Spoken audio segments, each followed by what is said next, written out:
Monsieur le Président, Ministre, Monsieur le Commissaire, mes chers collègues, à mon tour, je voudrais exprimer notre satisfaction. Nous voici au terme d'une longue négociation. C'est vrai que nous avons tenté, à l'occasion de la conciliation budgétaire, de trouver un compromis. Mais le 19 novembre au soir, nous avons dû constater que nous ne pouvions aboutir. Et à ce moment-là, Monsieur le Commissaire Oettinger a remis l'ouvrage sur le métier, nous a proposé une nouvelle possibilité de compromis. Nous nous sommes réunis le 4 décembre et le trilogue a abouti.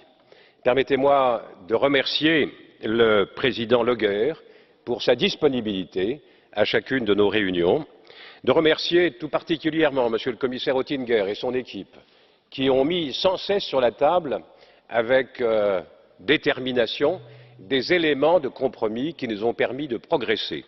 Je veux également saluer et féliciter mes collègues, notre rapporteur général, M. Viotti, notre rapporteur des autres sections, Paul Rübig, également Jens Geier, pour les agences. Remercier tous les membres de la commission des budgets. Nous avons fait du bon travail et je voudrais dire à M. Kölmel que nous avons eu constamment le souci de vérifier la valeur ajoutée des crédits engagés dans ce budget de l'Union européenne.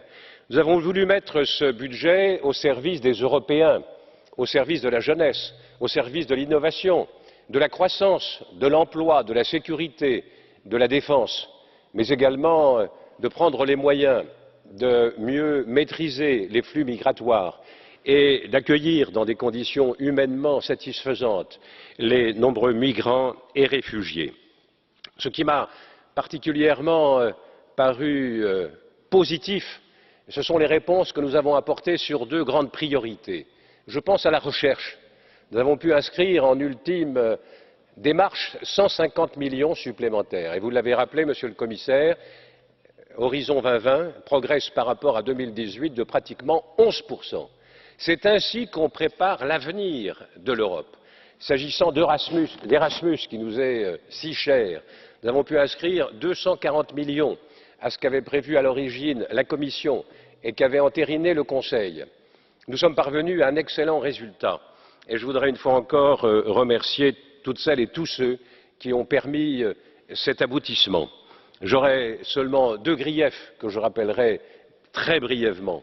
Le premier, c'est qu'en mettant sur la table 1 milliard pour le financement des facilités d'accueil des réfugiés syriens en Turquie, nous avons mis à rude épreuve le Parlement, parce que l'autorité budgétaire est composée de deux branches et tout est négociable.